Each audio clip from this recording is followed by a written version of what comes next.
NSA Ajit Doval Bharat के सबसे सफल एनएसए में से एक हैं। ऐसा क्यों? दरअसल अमेरिका कुछ ज्यादा ही भारत को अकड़ दिखा रहा था। भारत के खिलाफ एक के बाद एक एक्शन लिए जा रहा था, स्पेशली पश्चिम ब्लॉक के द्वारा। जिस प्रकार खालिस्तान को हवा दी गई, freedom of speech, rule of law, religious freedom के नाम पर भारत को टारगेट किया गया, वो कुछ ज्यादा ही था। अजीत डोभाल ने कहा मान जाओ, लेकिन अमेरिका नहीं माना और अब अजीत डोभाल ने 24 घंटे के अंदर पश्चिमी ब्लॉक की अकड़ तोड़ दी। दरअसल आप अपनी स्क्रीन पर देख सकते हैं, अजीत डोभाल ने चीन का दौरा किया। वहां वे चीनी विदेश मंत्री वांग ई से मिले और चीन के वाइस प्रेसिडेंट, जो ठीक शी जिनपिंग के नीचे उनका नंबर आता है, उनसे मिले। ये बड़ी बात है क्योंकि वाइस प्रेसिडेंट अमूमन राष्ट्रपति, प्राइम मिनिस्टर या वाइस प्रेसिडेंट से ही मिलते हैं। चीनी वाइस प्रेसिडेंट का एनएसए अजीत डोभाल से मिलना है, ये भारत चीन रिलेशन के लिए अच्छी बात है। और चीन ने खुद एक स्टेटमेंट जारी कर कहा कि हमने भारत के साथ बॉर्डर से अपनी सेना पीछे हटा ली है और भारत के साथ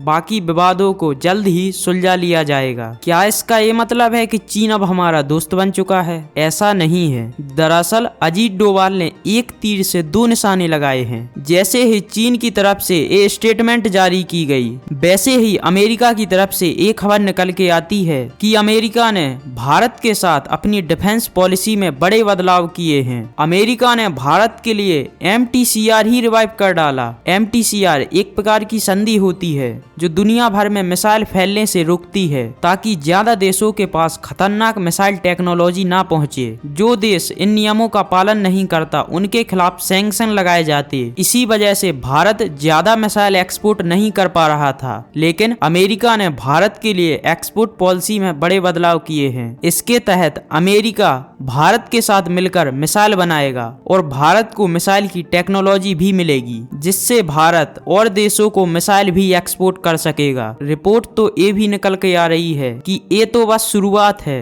अमेरिका से भारत और चीन की नजदीकी बर्दाश्त नहीं हो रही, इसलिए अमेरिका भारत के लिए अपना खजाना और भी खोलेगा और भारत के साथ अमेरिका अपनी डिफेंस टेक्नोलॉजी शेयर करेगा, ताकि किसी तरह भारत चाइना से दूर हो जाए और भारत का इस्तेमाल चीन के खिलाफ किया जाए, क्योंकि भारत ही एक ऐसा देश है जो पूरे एशिया में चाइना से टक्कर ले सकता है। अगर आपको वीडियो पसंद आई है तो एक लाइक कर चैनल को सब्सक्राइब जरूर करें। जय हिंद, वंदे मातरम।